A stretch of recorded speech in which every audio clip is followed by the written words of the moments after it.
So I guess for those of you who missed the Permaculture 101 that we did last month on permaculture patterns and principles, we just want to just super quickly say, well, what is permaculture? Just in case you're still wondering. So basically, the really simple one-liner is that permaculture is about working with nature rather than against nature, right? Mm-hmm. Total no-brainer. Lydia. Yeah, it's a process for designing or redesigning your home to function like an ecosystem, to regenerate the health and the functional interrelationships between the different components, such as soil, water, and plants. Exactly. And so with the permaculture lens, there's a lot of questions that you're answering. There's a lot of questions that we ask you to be considering. But the two main questions are, what is happening in the world or my garden or my community or my neighborhood now? What's happening right now? And then the next question is, what's happening next? Right? And so through the permaculture lens, really looking at what's happening now and what can I do to inform and impact and facilitate what's going to happen next, right? Yeah. That we are going to design. Yeah. So in that October talk, we went over some principles, we went over some patterns, you know, patterns being this predictive tool for helping you figure out what's going to happen next. And the principles being like little one-liners that represent stories or represent, you know, whole concepts or ideas that are our teaching tools and our way of looking at the world. Right. So you'll probably hear us drop some principles here and there and maybe refer back to patterns. But so with no further ado, we're going to get into, wow, the biggest topic talk that we ever actually agreed to do before we realized what was going to be. So soil, water, plants, right? So we're like, oh, easy peasy, right? We talk about soil, water, plants all the time. This is the work we do all the time. And then we realized, oh, so this is 20 hours of curriculum that we're bringing it down into these little nuggets today in about 45, 50 minutes, right? So it was wonderful, huge learning for us and a way for us to bring this content, really distill it down. Yeah. So we're going to be covering a lot of ground today. So just write down any questions you have. We really are committed to leaving a lot of time for questions and answers at the end, but we are just going to move through. We have a beautiful slide presentation. We're not normally on PowerPoint at all, but we thought it would be fun for this. Did you want to add? Yeah. Well, our aim is just to give you these essential nuggets to pique your curiosity and to really focus on the interactions between soil, water, and plants, more than just like a bunch of dry facts about each one. Because, I mean, this is what it is about. It's about building these relationships and recognizing these relationships and understanding that what's really keeping our planet functioning is these relationships between soil, water, and plants. Exactly. And it's part of the mistake that gets made is people they often look at them separately. Like you buy plants, but then you don't have the right kind of water system, or you don't have the soil that's appropriate for the plant, or you have, it goes all the different ways. So we thought as we were doing this, that, okay, what's one of the key things that holds this all together? And this is carbon, right? So the three soil, water, plants, and how they interact with, produce, work with, use carbon, which we'll talk about in greater detail. It's a lens that runs through all three of them. Yeah. So with no further ado, do you want to add again? But just carbon is our thread that's going to pull us all through this presentation from beginning to end. Right. So let's think of it as this is a fast track, but we're going to go as slowly as we can through soil, water, and plants with the carbon lens. Okay, so we're going to start off with sharing our slideshow. So this first slide, again, like we are not PowerPoint people, so don't think you're going to be looking at this the whole time, but here we go. So we have to move some things around because our chat box is in the way. Yeah. So here you go. So here you have soil, water, and plants. So soil, water, plants. And these areas here are the ecotones. These pieces here are the ecotones of where these different features overlap. So soils overlap with plants, plants overlap with water, and waters overlap with soil. And we're going to go into greater detail with these. So the powerful thing about soil, water, and plants is that when they're in balance, they can mitigate the impacts of everything from fires to erosion to severe climate change or severe weather events when they are in balance. And what's done usually, or what has been traditionally done in industrialized ways, is in order to impact Conventionally, yes. Impact soil, plants, and water, they've been rather isolated or siloed, right? So that all this energy gets put into soil without really necessarily looking at the ecotone with water or the ecotone with plants. So we really want to talk about these ecotones here and how the ecotones between the different soil, water, and plants those are what actually lead to this middle bit, which is what that's kind of our carbon lens and is our carbon goal, right? So soil, water, plants, interaction with carbon, the ecotones between the three lead to stable climate, carbon sequestration, hydrated landscape, resilient ecosystems, and then diversity, microorganisms, and roots. Yeah. Right, really, really rich roots. And what's so great that we wanted to presence around this that we'll talk about a bit later is that this dynamic way of looking at these interactions is being taken really serious. It's kind of the big, new, juicy topic globally, so that people are really starting to look holistically. And in fact, what we find so exciting is that 2021 has been named by the United Nations as the start of the decade for ecosystem restoration.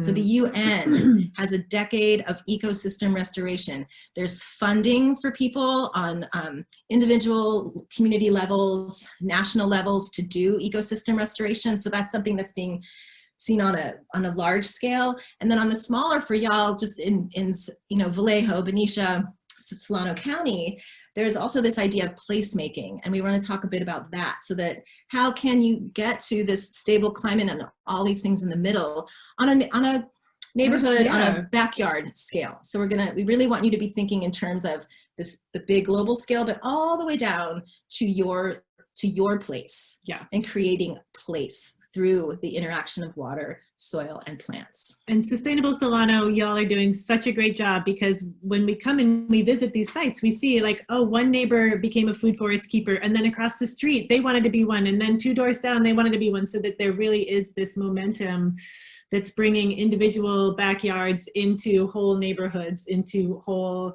cities and counties and regions. And that's how we're going to make real change here.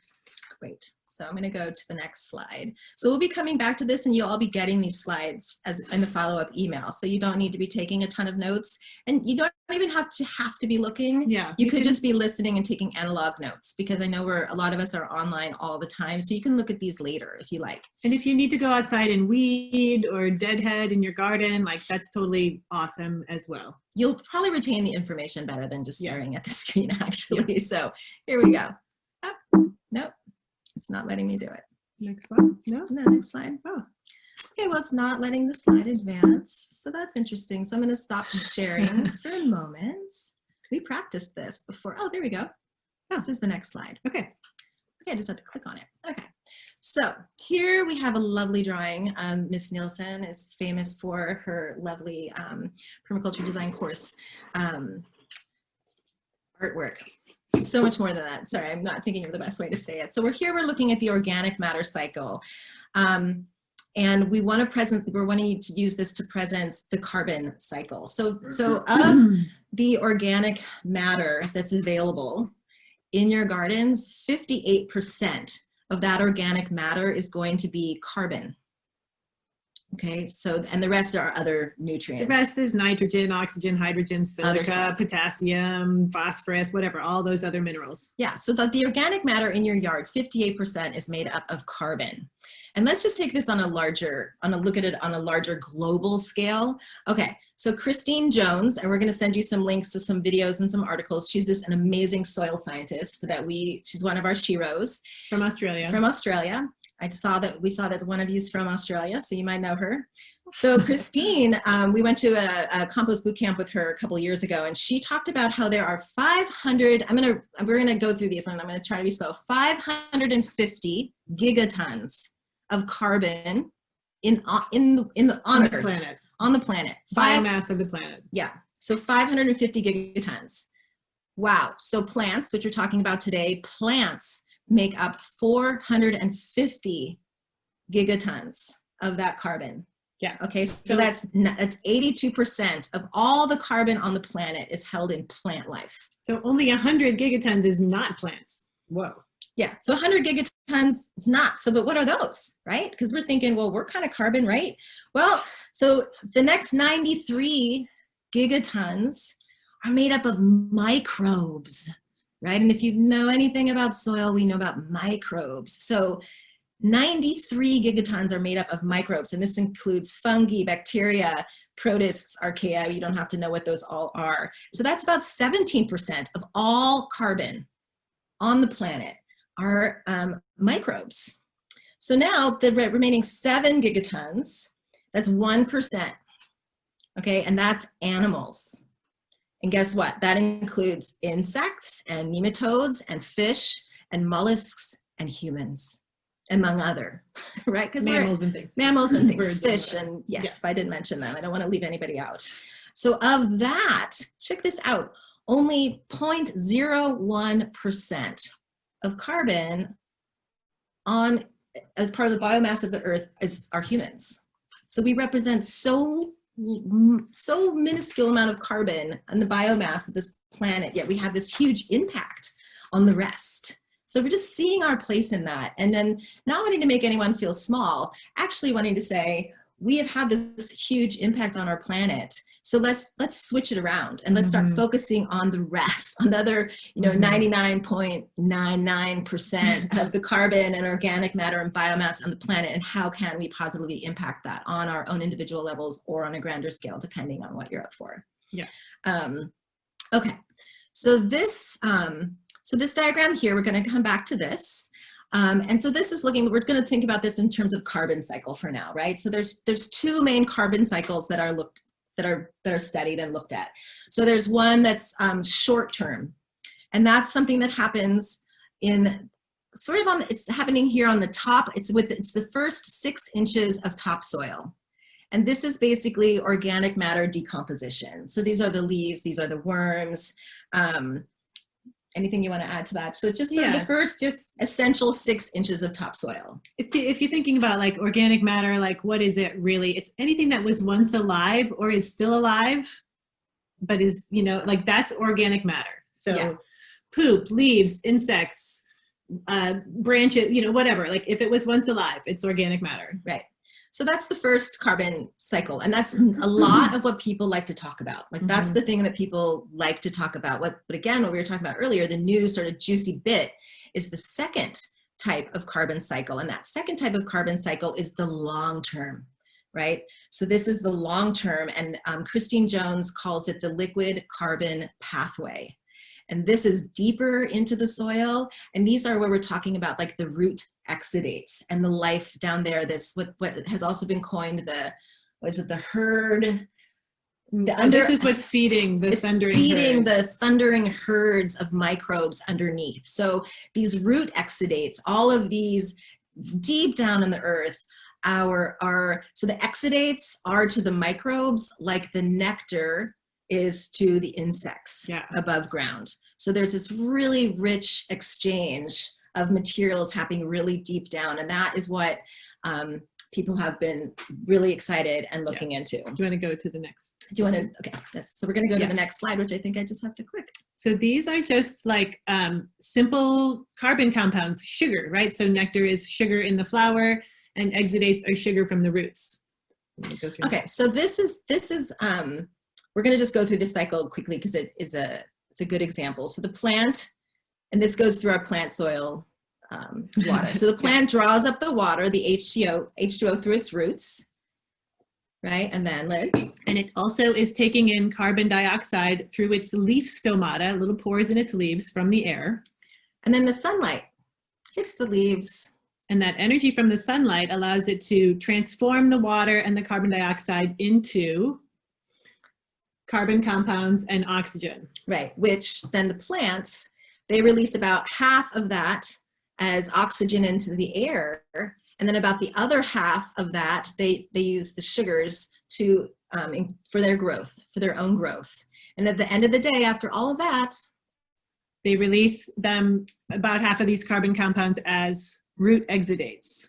So they're photosynthesizing and they make their bodies, and then they're feeding soil organisms. And it's like, well, why? Why would they be giving all of this sugar away to soil organisms? Well, why would they be giving all that sugar away to insects in their nectar? It's because of this symbiotic relationship. Right. It's all, there's reciprocity happening, right? So the same, right. Yeah, so when they release this carbon from their roots, then all of these microorganisms flock to the root zone, they consume that carbon, and then they begin cycling it through their little, you know, get eaten, poop, have sex, reproduce, get eaten, poop, have sex, reproduce, et cetera, et cetera. And the amazing thing is that that can happen as deep down as there are roots in the soil. And when you think about some grass roots and tree roots that go down 60 feet, 100 feet, 150 feet down into the deep, deep subsoil, they are sequestering the carbon down there, and it stays. So this is long-term carbon storage. Yeah, carbon sequestration right here in your own backyard, right? On any scale that you can want it to happen through this interaction of the soil, the water, and the plants. Yeah. So this idea of, you know, photosynthesis is not a new concept, but this comprehension of the exudates and how much of the photosynthetic product is being secreted through the roots, that's like the big discovery of the last decade. And so if you start looking into permaculture soil carbon, you will find a bunch of articles about this stuff, and really juicy, and it's really changing the way people are thinking about and managing soil, water, and plants. Exactly. Yeah. Yeah. So we wanted to also talk about, so Lydia, you were really interested in the idea of how until that fairly recently, people were really only looking at carbon in the atmosphere. Yeah. And this is what got us to this place politically where they're talking about emissions and only emissions, right? And so you had a really good point to that. Well, so in the 70s was when a little bit earlier, but in the 70s is when Jimmy Carter requested research to be done on carbon and carbon in the atmosphere. And there was a scientist named Keeley who started making these charts and noticing that, we release more carbon into the atmosphere during the winter, the northern hemisphere winter, because the deciduous trees aren't photosynthesizing and we're burning fossil fuels to stay warm, et cetera, et cetera. And so they mapped like, higher CO2 in the winter, and then the plants draw it down in the summer, and then higher CO2 in the winter.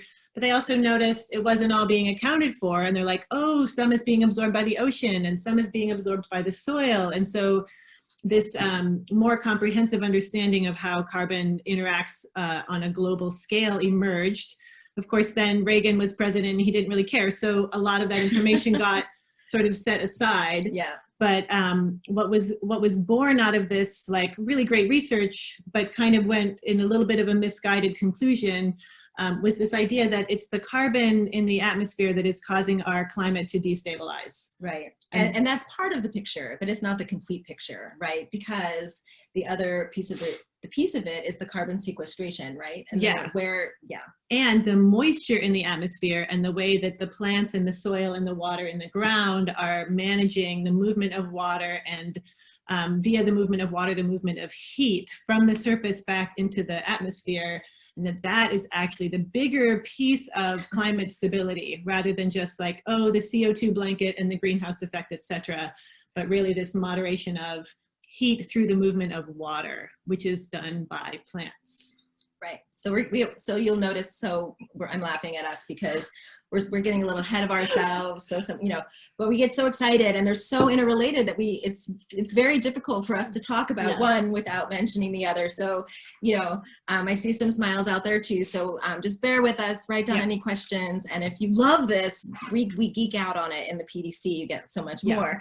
It's just trying to present like a linear stream of thought through this super cyclical interwoven body of information. So and then one last thing we wanted to say just about the relationship between carbon and water, and we'll talk about this in the soil, I guess, but just before we head on to soil, is that, so by adding 1 pound, right, of carbon, so biomass, and anything that was living to your soil, 1 pound, check it out, 1 pound of carbon can hold 40 gallons, 40 pounds, 40 pounds, not gallons, of water. Yeah. So 1 pound of carbon extra in your soil is up to 40 pounds extra water being held in your soil.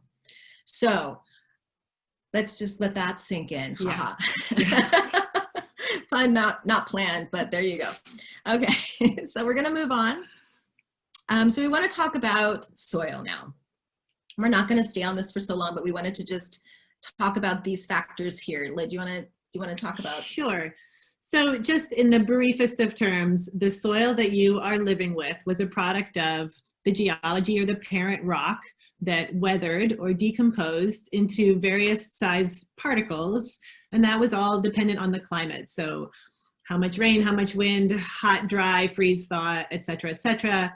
And, you know, it's rolling down off of high parts and settling into low parts. So we're all living with these soils that were produced over hundreds of thousands to millions of years.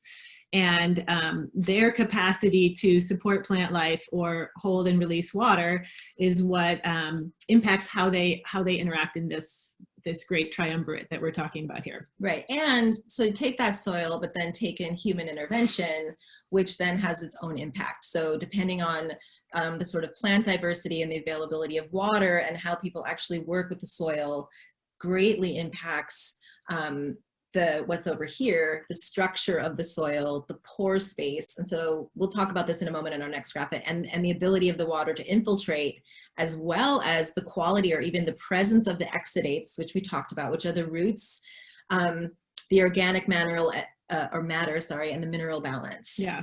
And so just to presence, like we've mentioned microorganisms, but we haven't really talked about like animals per se, but this idea of the life that's interacting with all three of these big three, like that is essential to all of this. So the life is just, it's underpinning our whole conversation here, even if we're not specifying that these processes are fueled by life. Okay, so let's just get into it. So here we have another lovely, beautifully drawn flip chart. So flip charts are what we like to, that's our modality normally. So when we're in person, we're flip chart gals. So this is the soil food web. And this is just really showing how so just the diversity again. So remember when we're thinking about soil, we want to feed the soil because there are underground herds of microbes that need to be fed.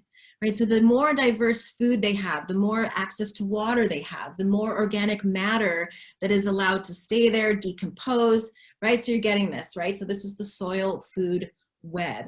And this is not, so I want to say that we should do the things on the soil now, right? So there are 36, I love these numbers. They blow my mind because they make me, we didn't read our beautiful quote from the very that we wanted to. We'll read that, we'll end on that. There are 36 trillion microbes, right? Species of microbes that live in the soil. 36 trillion, and only 1 million have been mapped.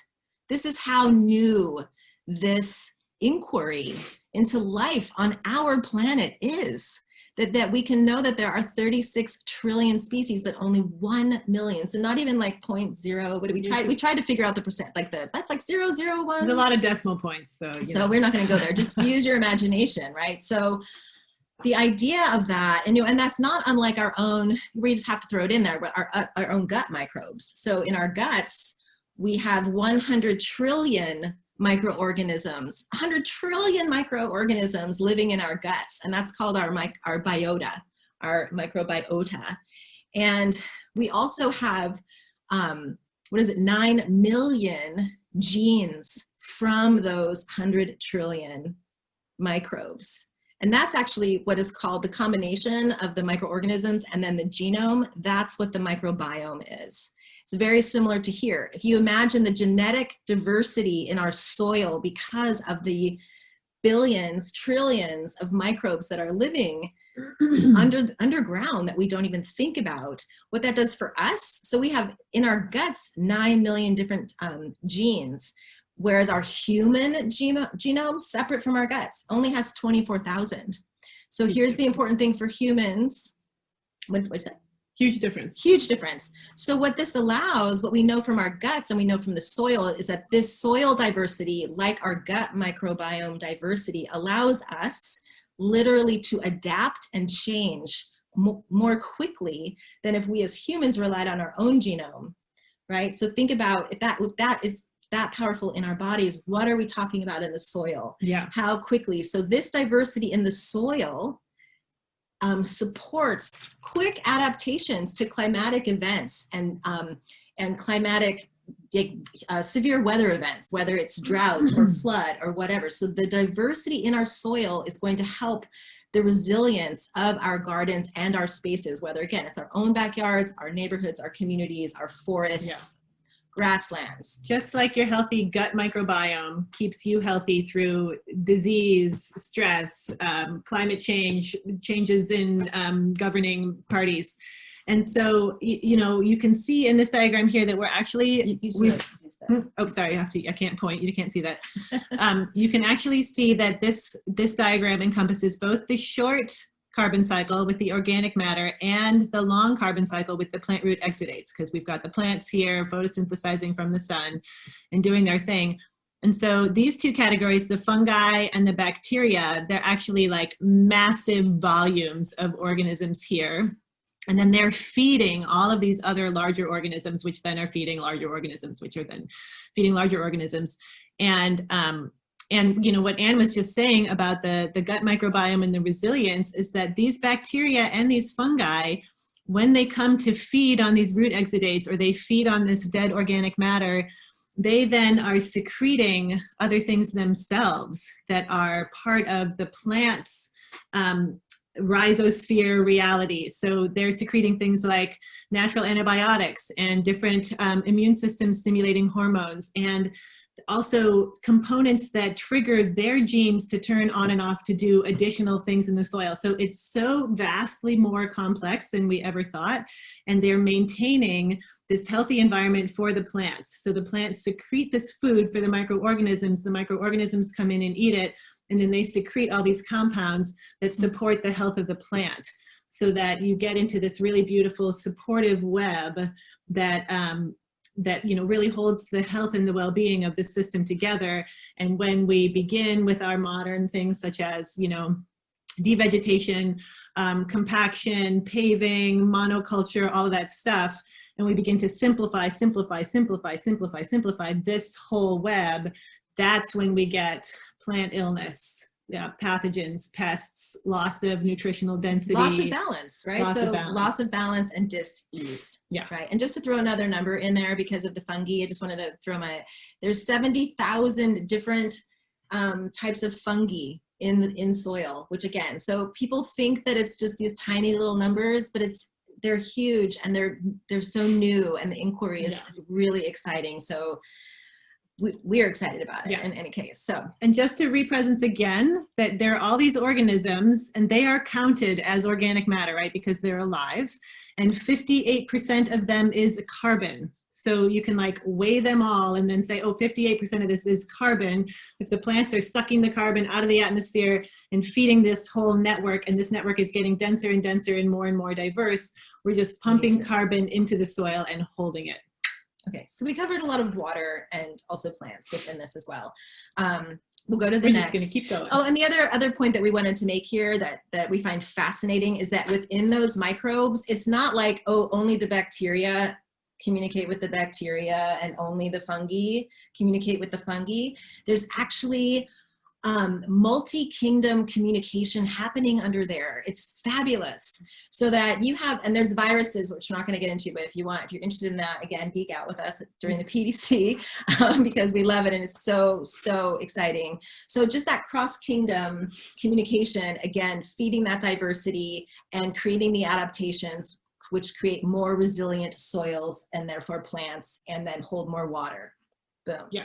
So can we just go back to the soil slide real quick? I don't know if we can. Sure can we go backwards? I don't think I can right now. Oh, okay. We'll go back. Well, so we're on to plants. So, you know, as you're probably picking up, the plants are like the big mediator between the water and the soil.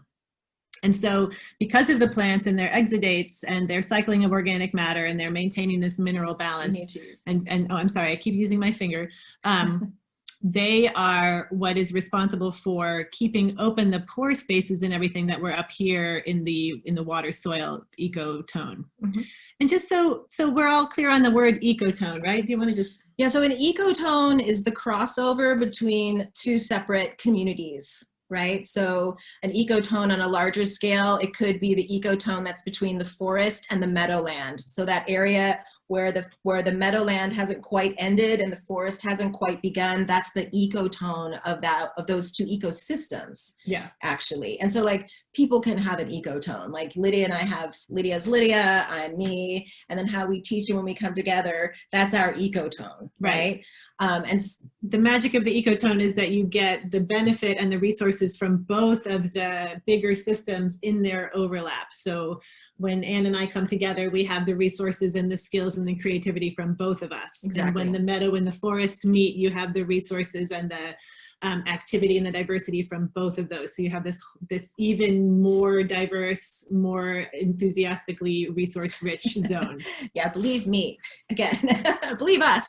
Yeah. So again, it's enthusiastic. It's enthusiastic. So these ecotones are the most rich. They have the most potential, and they're would you say keystones? What would you say? They're pivotal. They're pivotal. Yeah. To everything else. And again, as we said in the beginning, these are often ignored, right? So it's so important for us to really be focusing on these ecotones, because that's where we're going to find the diversity and the richness and the potential, right? For more. So moving into plants, looking at plant communities, again, climate is kind of one of the biggest factors that's then influencing the growth patterns. Like, oh, is it deciduous or evergreen? Is it growing all the time? Is it photosynthesizing all the time? Does it take breaks for cold or for drought? What about the life cycles? Does it do its whole thing in 3 months, or does it take a year? Or does it take 5 years? Does it take 500 years? And that impacts like root depth and photosynthetic capacity and biomass production capacity. And then how all of these different organisms with their different growth patterns and life cycles are working together in plant communities, right? Then that's that further layer of complexity. And now you have the different timing and the different growth cycles and the different root depths all together. Okay. So we're going to show you another slide that's a great example, and we're going to walk you through that. Do we want to talk here about the runner beans real quick? Just the yeah. So we wanted to share this story. So my daughter, she's 14. She got, for her 7th birthday, she got a packet of, like a little envelope full of scarlet red runner bean seeds, and we planted them in our yard. And we are now in our 7th generation of our runner beans. And what it's so funny is we'll save them. So we'll harvest them every year, and we'll even plant new ones. But the ones that come up more successfully and are even the strongest are the volunteers from the ones that just fell out of the plants the year before and just grew. And so part of that is just this reminder around plants. When you're working with plants and you want to work with water soil, is that those seeds have memory. Okay, seeds are breathing. Even before they're planted, they're just really low metabolic rate. So these seeds, they have memory, and they remember the soil, and they remember the water, and they thrive. So there's this way, again, of looking at those ecotones and the memory and seeing the plants as living with memory, the ability to breathe and create their own livelihoods, so to speak. So those seeds that grow in the same place every year, they not only drop the organic matter, their leaves become part of the soil, their roots become part of the herd, feed the herd underneath, and then make this rich place for the seed that has this memory and knows exactly where the water is coming from and exactly what the soil is like. So just wanted to throw that in there as a way to just think about your own planting strategies. And again, we would go way more into that. But so then that plant is uniquely adapted to its place, the way that people become adapted to their places. Exactly. About that? Yeah. And so the intentionality around creating place and place making, which we'll talk about. And we really want to do that with our gardens, for our plants, for our soil, and the availability of water, is to really intentionally think about place making. Right? It's not place holding, it's place making, place creating. Yeah. Think of it that way. Yeah. Okay. So should I talk about these? I think looking at the time, let's talk about it. Okay. We have to talk about trigger. Okay. Yeah, so in the ecotone between plants and water, there is so much juiciness and a lot of science and some kind of technical stuff that we're going to try to just summarize. So turgor is referring to how much water is in the actual body of the plant. So a lot of what plants do in their interaction with water is they're just made of mostly water. And so people will talk about trees as being above ground rivers and how they're like sucking it out of the ground and then they're releasing it into the atmosphere. So this release into the atmosphere is called transpiration. And it's like exhaling. It's the plant version of breathing. And they're releasing water vapor, like from that first diagram, out of pores in their leaves. This is on our next slide too. Okay. Oh, the plant interactions is great. Okay, great. We're just going to skip to that. The next slide. Okay. So look at this. So she's just started, so we're getting ahead of ourselves again. So it's really look at this gorgeous way that how a tree and similar plants interact with rain, interact with water, and then underneath here, the soil. Yeah, so we've mentioned the roots and the microorganisms a lot, but they are also all holding water. So they can kind of go dry and dormant, and then they can plump up as there's water available. The plants protect the soil by kind of blocking the intensity of the rain. And you can see this total kinetic energy of the rain is absorbed, and then there's condensation and throughfall, all this stuff we're not getting into, but just back to the transpiration, this is the process of sucking in from the soil, passing it through the plant body, and releasing. And so here's a critical piece I'm going to throw out there. Don't worry if this goes over your head, just come to our course. When or ask me question. When liquid water shifts phase to water vapor, when it goes from liquid to gas, that requires energy. So when a plant is drawing liquid water out of the soil and releasing it as water vapor, it's consuming solar energy in order to do that. When it consumes that solar energy is not then heat. It's not sensible heat. So when you have a plant, the area underneath it is cooler because it's shaded, yes, but more because it's consuming solar energy to transpire liquid water from the earth back into the atmosphere. That water vapor rises up into the atmosphere, and then eventually it gets high enough and cold enough, and then it recondenses as rain. And when it recondenses, it releases that heat. So what is the plant doing?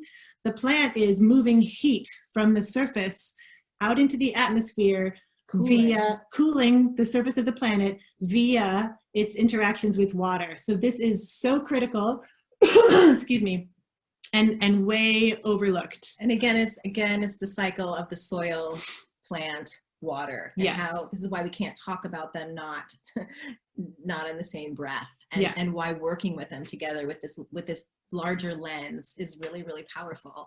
And so I'm sure you've come to the conclusion now where you can see if there's no water in the soil, the plant cannot take that water and turn it into vapor and thereby cool the surface. If there are no plants on the soil, the plants cannot take that water and turn it into vapor, thereby cooling the surface. And if there is no soil, likewise, this whole process comes to a halt. Right, so I just want to give an example too of the yard at my house. So the yard at my house is planted. It's not, there's a lot of natives, but there are a lot of plants that are holding water. And so like after a it rained last night here.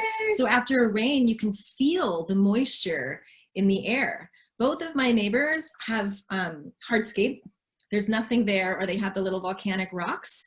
If you go into their yard after a rain, it smells pretty good, but the water's just sort of steaming away. Like, there's nothing holding. It's gone. It goes away. Whereas in the yard that's planted with a lot of organic matter and a lot of plants that are going to start this cycling, you can feel it's cooler, it's more moist, and it's more, really putting it, it's life sustaining, right? Because and I have countless butterflies and all kinds of pollinators and birds. So again, just using this to think about, if you think about your own space and think about other people and the difference in the way you feel when you're in a place that's really well planted, whether it's with natives or what types of plants, and the hardscaped, are you hotter? Are you cooler? Is it moist? Is it dry? So just presencing those. You could imagine like a visceral spectrum in your head of, from parking lot to bare field to, agricultural field to native meadow to forest. Like thinking about the way the air feels and how heat affects your body and then the moisture in all of those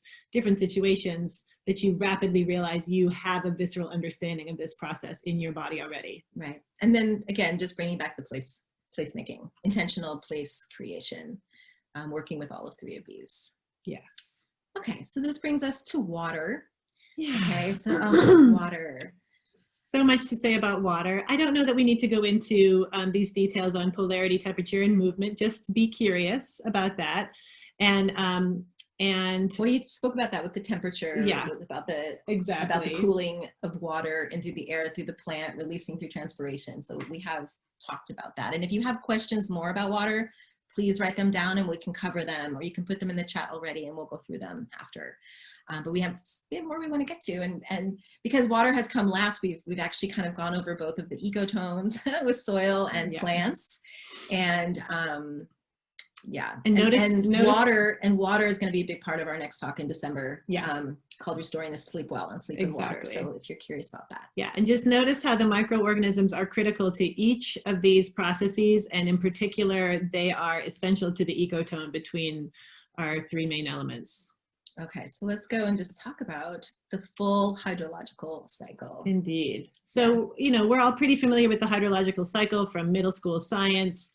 However, because of our modern land practices, we have sealed the earth or devegetated the earth to the extent where the soil cannot receive and take in the water anymore, mostly because it has no more plants on it, and the plants with their roots and their organic matter, So the modern hydrological cycle is generally like a oceanic evaporation to clouds, raining down onto the surface with then a very quick re-evaporation, like the parking lot or the neighbor's lot with the lava rock.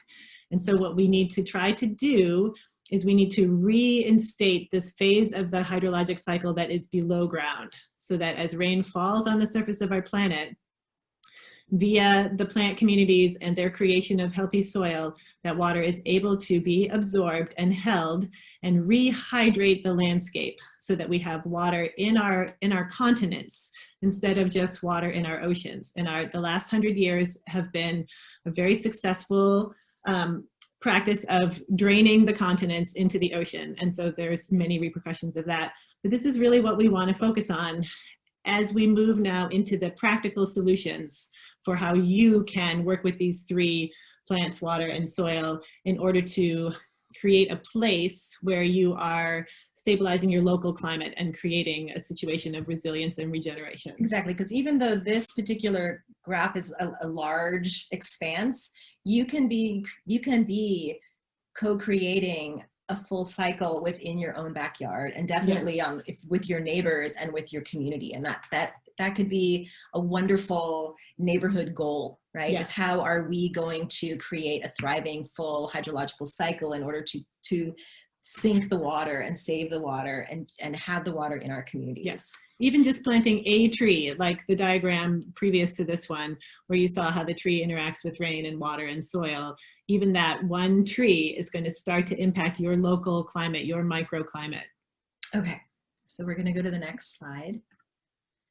So we love this slide, and I can't see it all because of the chat and all that, but let's see if we can move this one up here. So this is, we could talk for probably 45 minutes about this diagram, but the gist of it is to just get the big picture, right? That evaporation, water vapor rises off of the ocean, and as it moves inland, it condenses in clouds and falls back on the forest and soaks in and gets drunk up by the trees. Soil.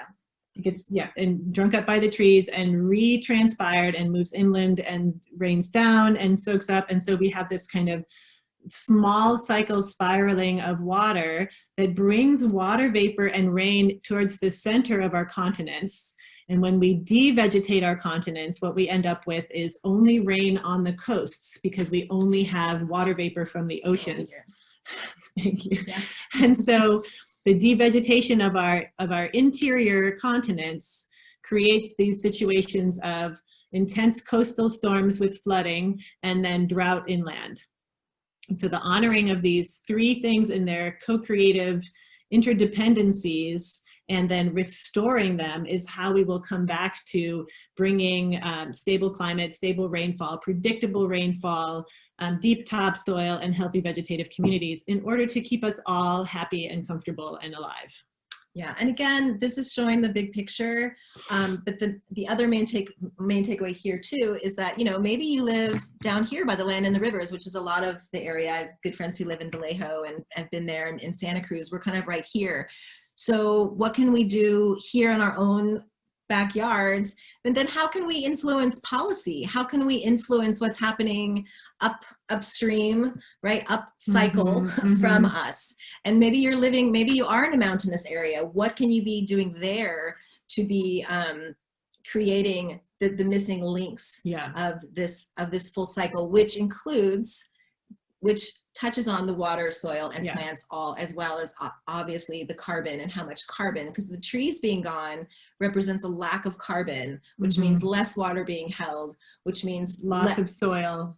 Erosion and all the rest. So, and just a presence too, right now, everybody with the fire fear that there has been a lot of clearing of trees and cutting of trees, in particular in this kind of foothill situation where people have come out of the, you know, the easy communities and gone up and made their lives in the forest, and now they're afraid. And so they're cutting these trees, and that's just going to exacerbate the problem. Right. And we also just want to say that we know so many people who are in that situation. So it's not, I mean, people are in a place of trauma and responding in that place. And so, you know, one of our main messages with our people locally here is, you know, it's kind of like the #1 permaculture principle, like observe and wait and educate one's self, so that quick decisions that will take years and years and years to resolve aren't made. So again, there's no shame or blame. We have so much compassion, and we really are committed to these cycles being complete. Yeah. So as residents of a forested mountain community, the priority should be, how do I get more water into the soil? Not how do I remove the vegetation that I think is the biggest threat. Right. But how do you get more water into the soil to sustain that vegetation, make it an above ground water reservoir instead of a dry fuel source. Right. And again, a lot of people, because they're now afraid of erosion and they're afraid of flooding, they're shunting off the water from their homes even more. So we're just going to put in a plug for one of the new revisions we have is, you know, looking at a house and seeing all the downspouts, and wow, how can we make those downspouts create moisture moats around someone's home? Because remember, 1 pound of carbon, right? So digging, well, we're going to talk about that in a minute, can hold, was it pounds? Yeah, 40 pounds of water. So why not sink it and create moisture areas, moisture moats around our homes, around our properties, where it's going to be more resistant to all kinds of things that come, whether a severe climate event, a fire, whatnot, drought. So we're gonna. I just want to say too, this diagram is from Bill Mollison's designer's manual. The little note on the side got cut off in the photo. So just so you know, this one and the How a Tree Interacts with Rain, they're both from the designer's manual by Bill Mollison, which I'd show you, but it's underneath the computer right now. So I can't. We'll add that note to the slides that you all get. Yeah. So now we want to get into practical. What can you all be doing? Well, there's so much. That's the exciting piece, right? So we hope that you feel inspired. You're like, whoa. So basically we want to talk about, we didn't number them. We don't like to number things, but we wanted to just say these are some things that everyone can do on the smallest level to quite large levels. And one of it is just diversity for soil, water, and plants, and carbon, and microorganisms, just the more diverse. So we're going to be talking in January actually about guilds, tree and plant guilds and community, and that is all about, you know, companion planting and just increasing the diversity of the plants, which increases the diversity in the soil and increases the amount of water that everybody's able to hold and interact with, right? So, and then honor your weeds. This is sort of a little teaser for you also. I'm super into reading your weeds and what your weeds tell you, and a lot of people are down on weeds, and I don't like my burr clover either so much until I learned that burr clover is a real, you can actually, no, what was it? Was it the burr clover? It was the cleavers. what was it called? For what? For what? For your lymphatic system, that you can actually Cleavers. take cleavers. It was the cleavers. So when you take them and you put them in a blender with water, you can drink it, and it's a great lymphatic cleanse. The other thing about weeds, I'm just going to say super quick because we're running on, we don't have time for questions, is that the weeds, if you know your weeds are actually there to give your soil what it needs to feed your underground herds and give you and gather what your soil is lacking. So a lot of people think you want to rip your weeds out by the roots, and there are occasions when you can do that, but we'll talk about sheet mulching in a moment. But really what you want to do is you want to just cut them off at the crown and leave the roots, because the roots then will decompose and they will let into your soil what your soil needs in the first place. So weeds are part of our diversity. And all of that nutrient and mineral diversity that was in the diversity of weeds then stays in your soil. So you're actually feeding your soil rather than continuing to rob it of something that the weeds are trying to bring exactly back. So the weeds are there for a really good reason. And the other thing you can do with your weeds, and we haven't done our little clinical, our research trials on these yet, but you can actually make, in the next one, compost and other teas, you can make fermented teas with your weeds, which, imagine what that does. It takes the nutrients from the weeds and it makes it into a tea that you can then put on your soil that will hopefully then get rid of the need for those weeds in the first place. So the problem is the solution. Problem is the solution in that. Exactly. So compost and other teas. So again, oh no, I can't go back. Oh, I can. There we go. That works. Yay. Compost and other teas. So again, in our course, we're going to talk about, we'll talk about compost and how to do compost and other types of teas and recipes for those, as well as soil inoculants. One of our favorite one is a lactoserum that takes, it's kind of a long process, but that's really great at, again, feeding the soil. All of these two top ones, this is all about feeding your soil, right? Yeah, so you're taking your soil and your plants and using water to brew this really accessible, available nutrient soup that then you spray actually on the surface of the plants, or you water the plants with, in order to bring that life and that vitality and all of those effects, which then jumpstart the process of it happening naturally through the root exudates. Right. And swells and berms. So swells and berms we talked about last time, so we're not going to talk about them in detail now. You can watch the recording from the patterns and principles, but that's a good place to start as well for sinking, storing, saving, sharing, spreading, all of those good things with water on your landscape. To really break through your compaction and your soil's inability to hold water. These are techniques that get you beyond that. Right. Conscious water infiltration. Again, that's with swales, that's with infiltration basins, where you're actually planning to store water in your landscape, in your yard. Directing it from your downspouts or just surface runoff. Or your gray water. Which we'll also be covering in the PDC course. Yeah. Cover crops are also great. So just think about it. If you have the ability, if you have the land, now's a great time to start really putting in your cover crops. The rains are just starting. The soil's really ready. What is a cover crop, Anne? What is a cover crop? Well, so the cover crop, it depends on, so the cover crop is something that you're going to let grow in your soil, right? That's going to provide organic matter that you're going to use later, and it's going to have roots. And in those roots, depending on what you plant for your cover crop, you're going to be bringing different nutrients into your soil. And it's a really great way to have your garden over winter. Yeah. Well, because it protects the surface from the hard rain or wind or whatever. Well, yes. Yeah. And so Christine Jones, one of the things that she said that really struck us was, people used to plant cover crops that were one thing, fava beans or mustard or whatever. And then, diversity is good. Let's plant 6 things. Or, what a popular thing we use is this soil builder blend that has 4 different things in it.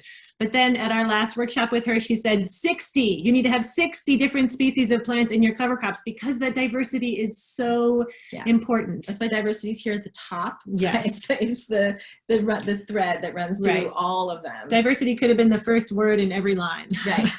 Yeah. And the cover crops can be edible, right? Yeah. You can eat your fava beans if that's what you use. But again, the more diversity there is in the cover crop, in the plant, in the organic matter, the more diversity there is of food for the underground herds. And some of the species in cover crops, other people consider to be weeds.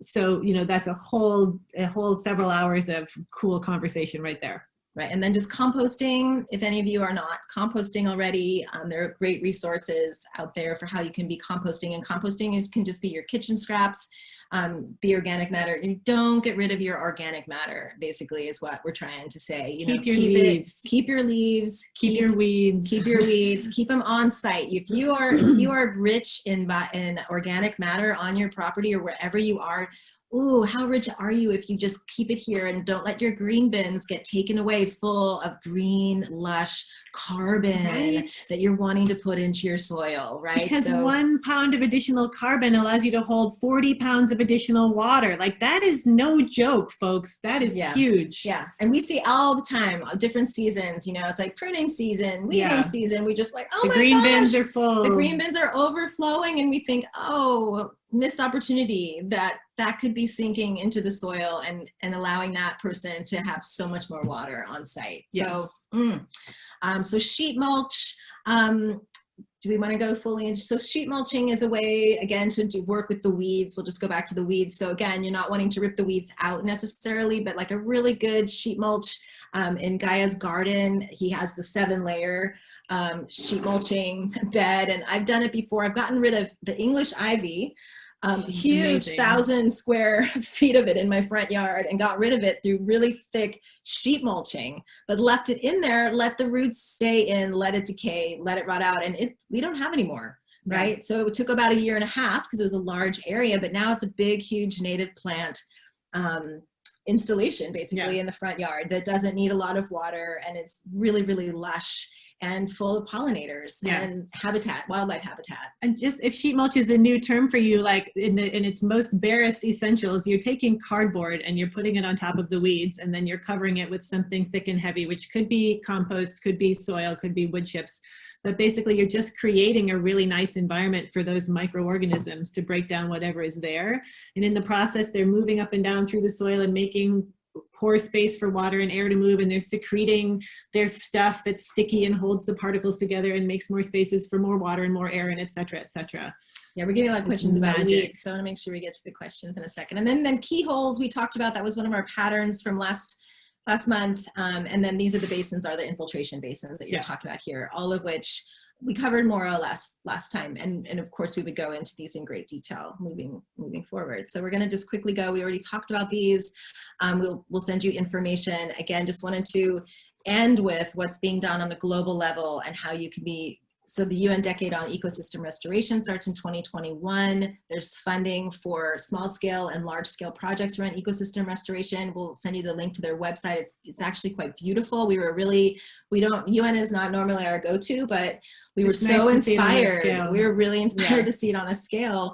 And then there's an organization called Rain for Climate, and this is just amazing examples of community-wide infiltration. So if you're wanting to have a community-wide water infiltration project, wonderful opportunities and examples of that. And that's all in Europe. And when we stop screen sharing, I can just hold up for you the image of their publication. Right, and then placemaking we already talked about. And again, I think placemaking is something that Sustainable Solano is doing so beautifully by bringing community members together to co-create installations and projects that benefit and create these wildlife corridors and these beautiful green spaces on a much larger level. And you can just be part of it. You can be part of it in your own home and be part of something bigger. So we're going to end our stop share there. And thank you for being with us. And we've been about 8 minutes over. Here's the Rain for Climate. This was a free PDF that I printed off their website, which is just rainforclimate.com. It's a group of Czech and Slovakian scientists, and they've got actual projects all over Europe. We will send you the link with results, cool graphics. You too can print it out. Easy stuff. Yeah. Okay, great. So questions. I'm going to bring the chat. Oh, thank you so much. That was fabulous. You guys have such a way of describing stuff, and I can never re-describe it, but I understand it. You know, like, it's just so, thank you. Just our instructors. I mean, you're fabulous. Thank you so much. Just really quick, we're going to ask everybody to take the survey for us.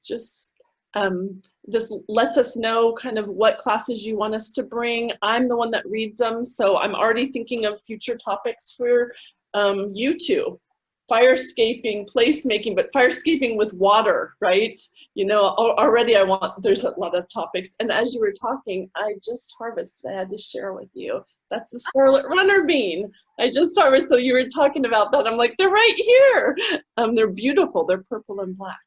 So let's get to some questions. What's that? Oh, yeah, there it is.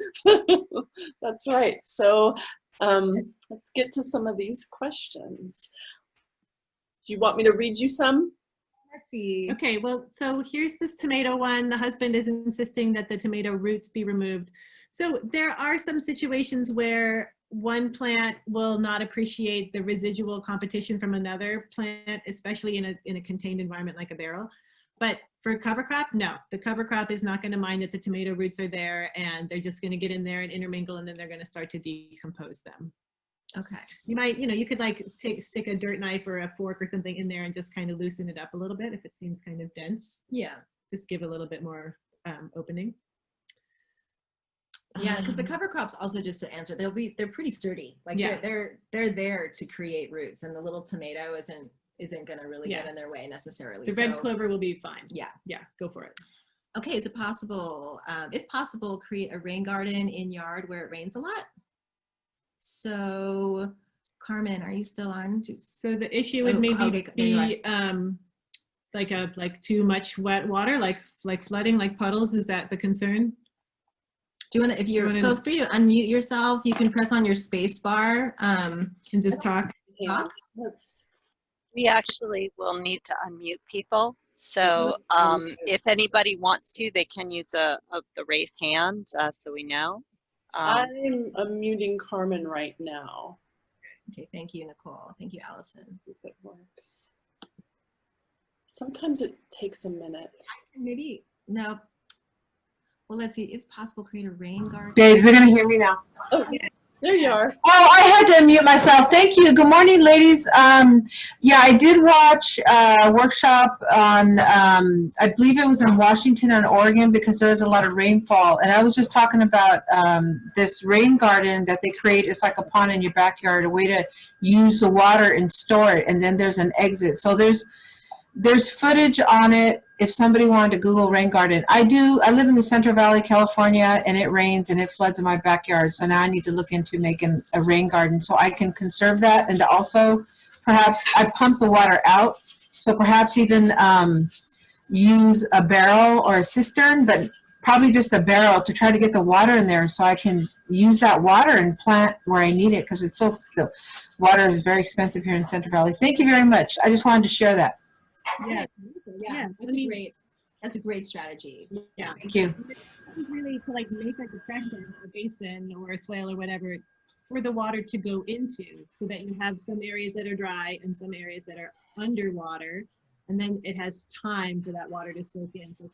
And you mentioned that so important. People forget that all the time. You always want to make sure that the water can go somewhere safe, not ripping downhill, creating erosion when it overflows your little container that you've invited it into. So it sounds like it's a little like that, Carmen. Yeah. Yeah. Thank you. So is this true for bindweed too, as well as fir clover? I mean, so I don't know exactly about bindweed. I will look into it, and I can put it in our resources or maybe our blog follow up. But but I think with all of the weeds, the point of the matter is there's some great. These aren't, let's see, there's this one, Weeds. So this is a great book that I love. It's called Weeds, Guardians of the Soil. And it's just really important to just look them up and learn about them, to understand them. I'm not going to go into crabgrass now, but crabgrass is amazing. Crabgrass is still used in large parts of Africa as a major protein and fiber source. And there are crabgrass seed grinders. People bake with it. So, what is like really horrible for one group of people is actually this life-sustaining sustenance in another part of the world. So just understanding them. So now when I do rip out my crabgrass still, I'm like, thank you, crabgrass.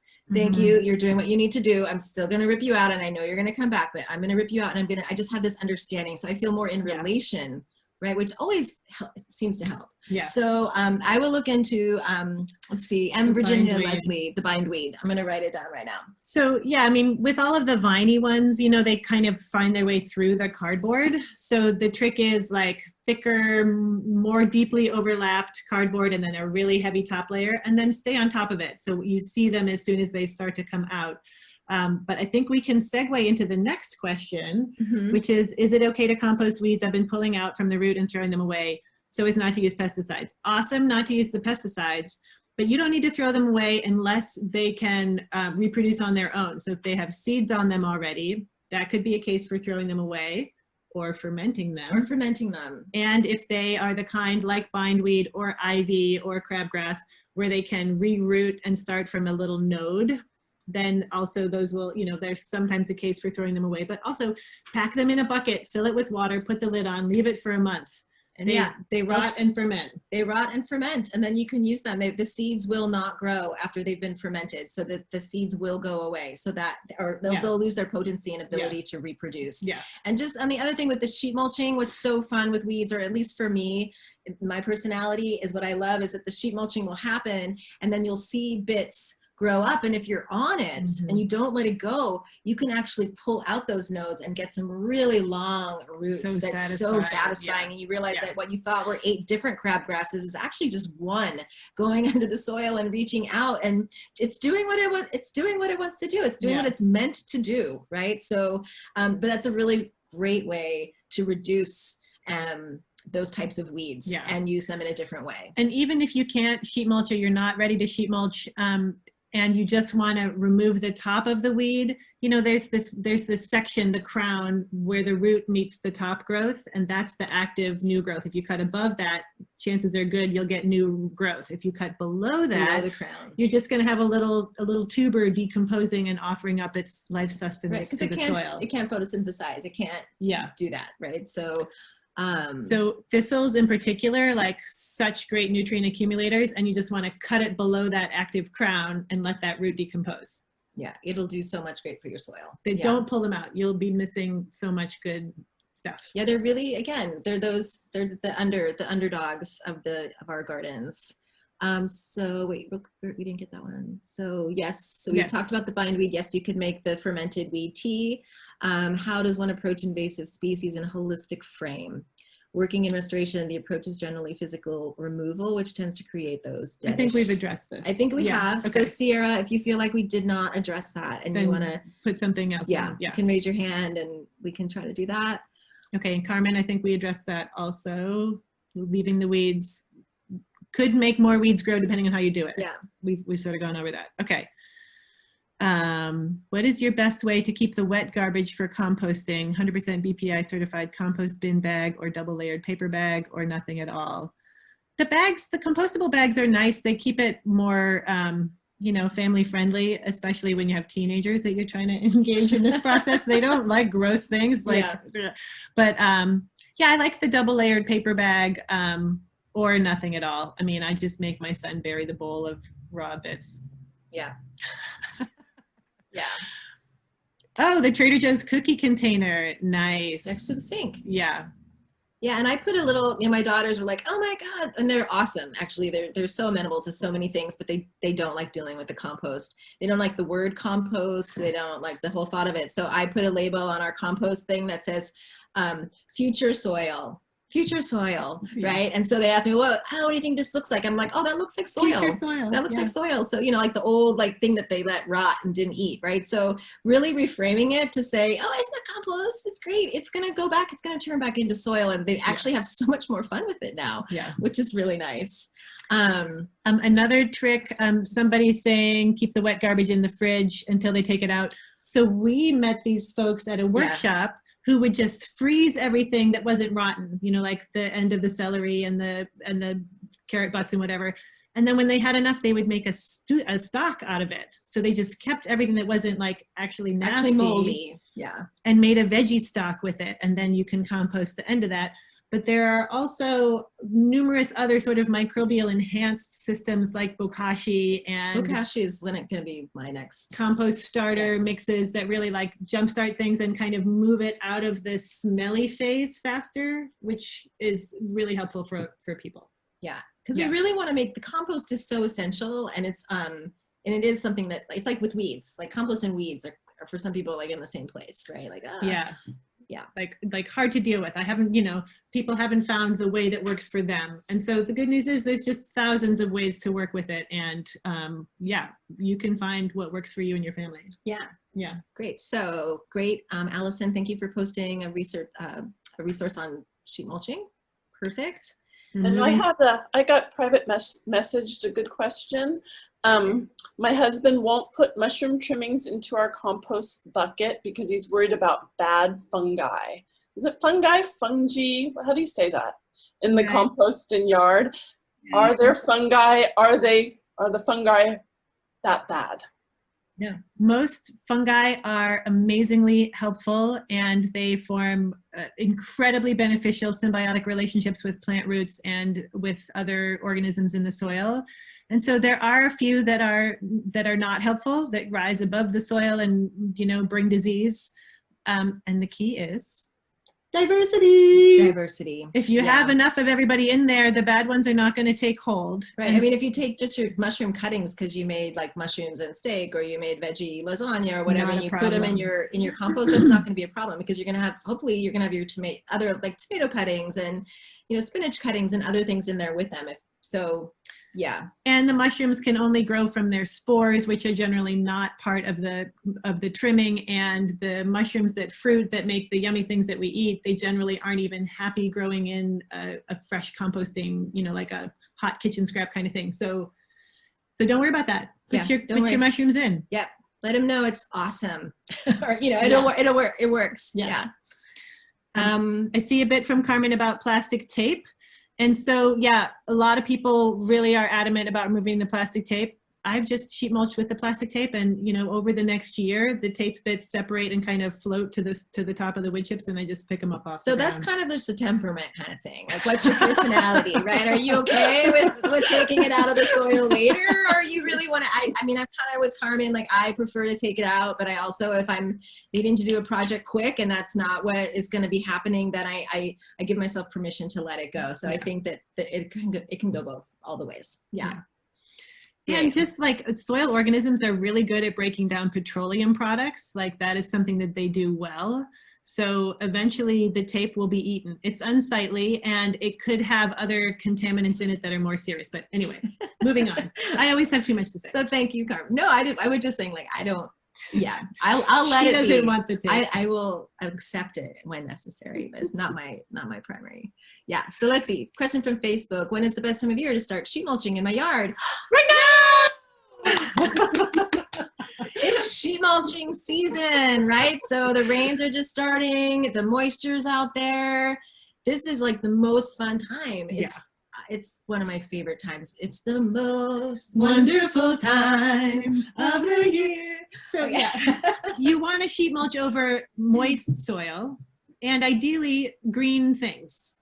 So right now, most people are still pretty dry, but we just got our first rain. So, wait another couple rains. Start getting your cardboard, because if you need to take the tape off, you can be all prepared for that, right? Some people like to take out all of the staples and Line everything. up your teenagers. So get it going. Contact the bicycle shops and the appliance stores. Costco, they'll give you huge pieces of cardboard that'll just go into the recycling, which is fine, but let's turn it into soil. Yeah. Right? Let's turn it into soil. Refrigerator boxes, bike boxes, skylight boxes. Skylight boxes. And I've had wonderful, in Santa Cruz, I have my local bike shop.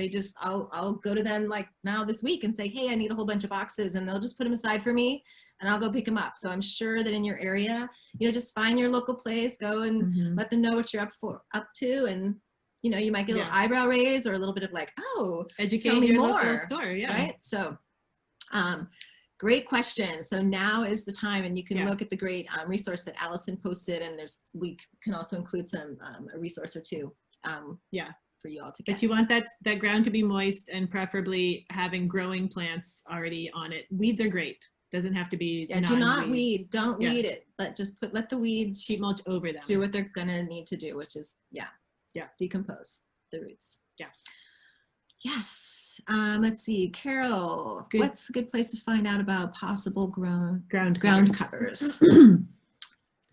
So there are lots of ground covers, like an attractive year-round ground cover, not like, for some reason I thought cover crops. Me too. Yeah. I thought of cover crops right then. But Carol, you mean Carol, ground do you covers? mean you can put? Do you mean you can use the thumbs up reaction at the bottom? Do you mean ground covers, like low growing plants that grow along the ground, like that you keep for a long that time you and keep? walk on and stuff?